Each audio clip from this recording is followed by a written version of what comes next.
Alors, rebonjour. Dans cette seconde vidéo, nous allons continuer à commenter le protocole sur le commerce des marchandises, le préambule de ce protocole. Je suis le docteur Robinson Chabmeny de l'Institut québécois des affaires internationales. Alors, nous allons, dans cette courte vidéo, examiner un autre aspect pertinent de notre point de vue du préambule du protocole sur le commerce des marchandises. Je vais le lire et le commenter par la suite.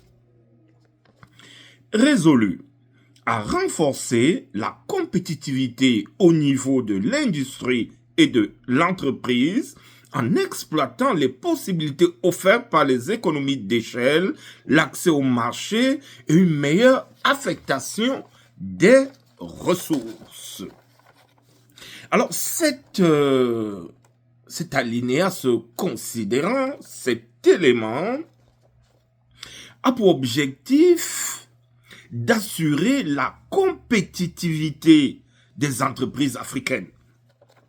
Alors, il faut rappeler que face à la globalisation, les entreprises africaines ont un petit coup de retard par rapport aux multinationales. Elles sont, si vous voulez, très peu compétitives. Et l'intégration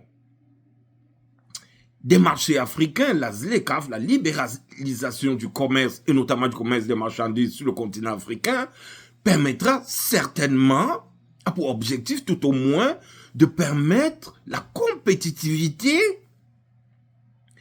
des entreprises africaines face à la concurrence internationale et notamment aux multinationales étrangères. Donc cet instrument va permettre de doper les entreprises nationales africaines et leur permet d'être très compétitives, non seulement sur le terrain africain, mais également à l'extérieur du continent. Donc là, c'est le premier objectif. Donc il s'agira précisément d'offrir aux entreprises africaines un grand marché. Un marché de 2,4 milliards d'habitants. Alors, ce vaste marché permettra aux entreprises d'avoir des débouchés dans tous les pays africains et donc d'avoir une belle trésorerie, mais aussi des activités très florissantes.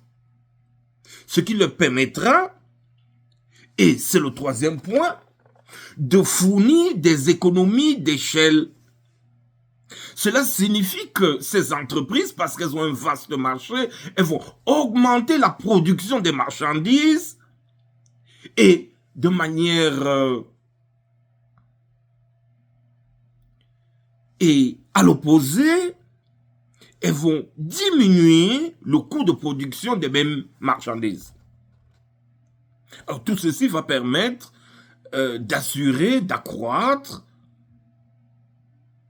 la compétitivité des entreprises africaines.